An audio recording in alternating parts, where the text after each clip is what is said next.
दोस्तों नमस्कार, सी K techno skill में आप सभी का स्वागत है। साथियों, पिछले वीडियो में मैंने आपको बताया था कि TC513 टेम्परेचर कंट्रोलर की कंप्लीट वायरिंग कैसे की जाती है।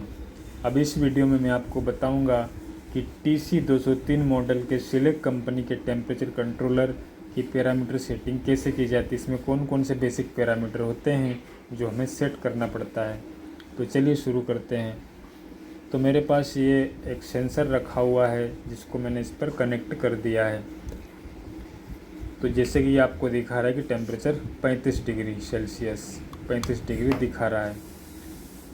तो ये मेरे रूम का टेम्परेचर को सेंस कर रहा है। मेरे रूम का टेम्परेचर भी 35 डिग्री है और मैंने इसको सेट किया है 90 डिग्री पर।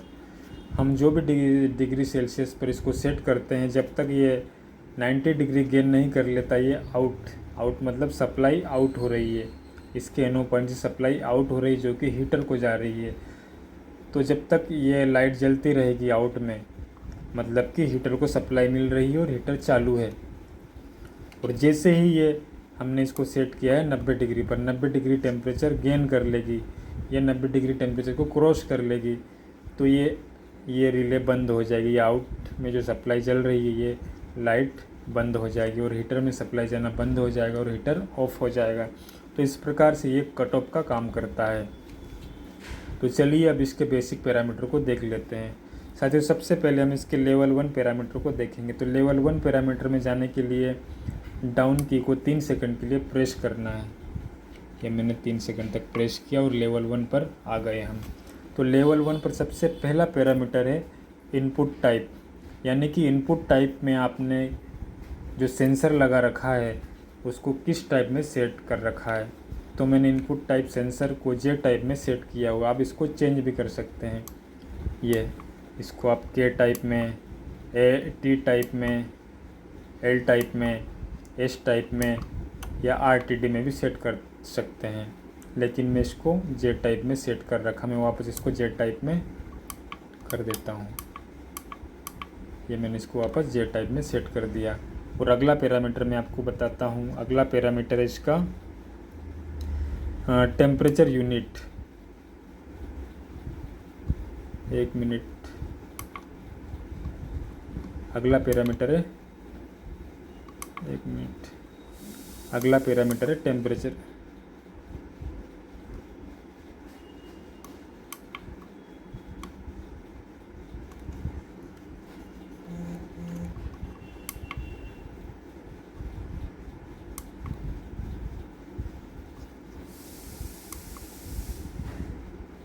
ये अगला पैरामीटर है टेम्परेचर यूनिट, यानी कि हमें इसको टेम्परेचर यूनिट को सेल्सियस में रखना है या फ़ारेनहाइट में रखना है।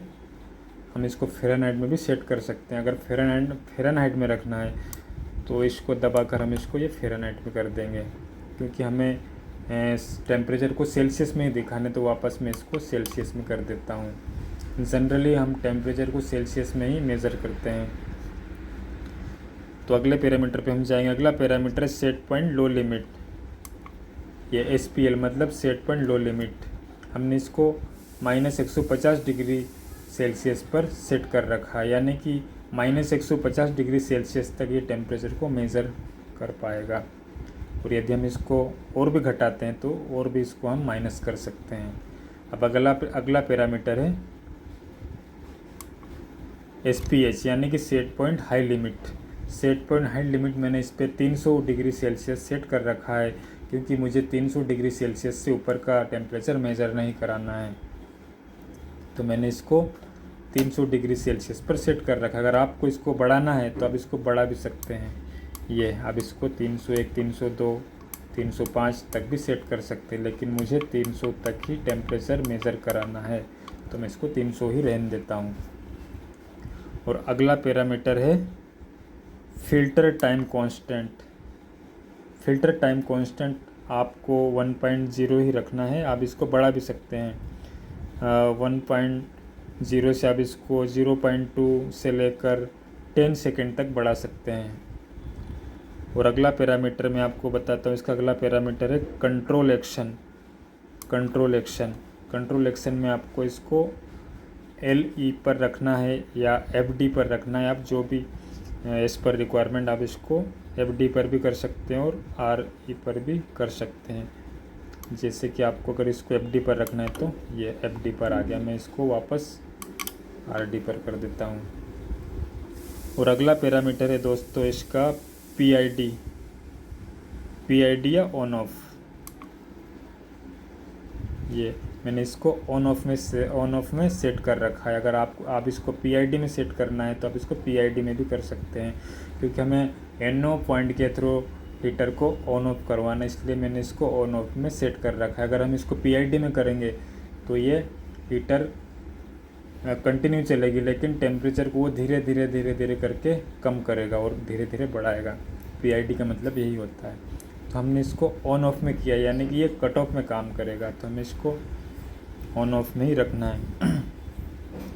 तो दोस्तों अब अगले पैरामीटर में हम जाते हैं। तो लेवल 2 पैरामीटर में जाने के लिए हमें इस अप की को 3 सेकंड के लिए प्रेस करना है। ये लेवल 2 पैरामीटर में आ गया हिस्टेरिसिस, यानी कि हिस्टेरिसिस में आपको 1 सेकंड ही रखना है, 1 सेकंड रखना है। अब इसको 1 सेकंड से 99.9 सेकंड तक भी रख सकते हैं। और इसका लेवल 2 का अगला पैरामीटर है DSB, यानी कि डिस्प्ले बेसिस। तो इसको 0 रखना है डिस्प्ले बेसिस, क्योंकि ये 0 से स्टार्ट होगा, 0 रखना है। तो ये था लेवल 2 का पैरामीटर। अब हम इसके लॉक अनलॉक पैरामीटर पर जाएंगे। पहले हमें वापस इसके होम स्क्रीन पर आ जाते हैं। होम स्क्रीन पर आने के लिए वापस इसको 3 सेकंड के लिए प्रेस करेंगे। ये आ चुका है होम स्क्रीन पर। अब हमें जाना है लॉक अनलॉक लेयर पैरामीटर पर। तो लॉक अनलॉक पैरामीटर में जाने के लिए हमें इसको दोनों की को 3 सेकंड के लिए प्रेस करना है। ये मैं इसको 3 सेकंड के लिए प्रेस किया, ये लॉक अनलॉक पैरामीटर पर आ गए। यदि हम इस टेम्परेचर कंट्रोलर को हमें यदि लॉक करना है ताकि कोई इसकी वैल्यू को छेड़ ना सके, कोई इसके टेम्परेचर को कम ज़्यादा ना कर सके, तो हम इसको लॉक कर सकते हैं। तो लॉक करने के लिए अभी ये अनलॉक है, तो लॉक करने के लिए सेट पॉइंट को दबाएंगे और इसको प्रेस कर देंगे। ये लॉक हो चुका है। अब हम देखेंगे कि ये लॉक हुआ या नहीं। अब हमें बाहर आके देखना पड़ेगा ये लॉक हुआ या नहीं। ये हम बाहर आ चुके हैं। अब हम देखेंगे कि ये प्रॉपरली लॉक्ड है या नहीं। तो हमने इसको कितने पे सेट किया था, 90 डिग्री पर। अब हम इसको बढ़ाएंगे तो ये नहीं बढ़ेगा, ना ही ये घटेगा, क्योंकि हमने इसको लॉक कर दिया है। कोई भी इसकी वैल्यू को छेड़ नहीं पाएगा। तो साथियों, ये था TC203 टेम्परेचर कंट्रोलर के पैरामीटर सेटिंग। तो मेरे इस वीडियो को लाइक कर दीजिए और सब्सक्राइब कर दीजिए। आपको ये वीडियो कैसा लगा मुझे कमेंट बॉक्स में ज़रूर बताइए। धन्यवाद।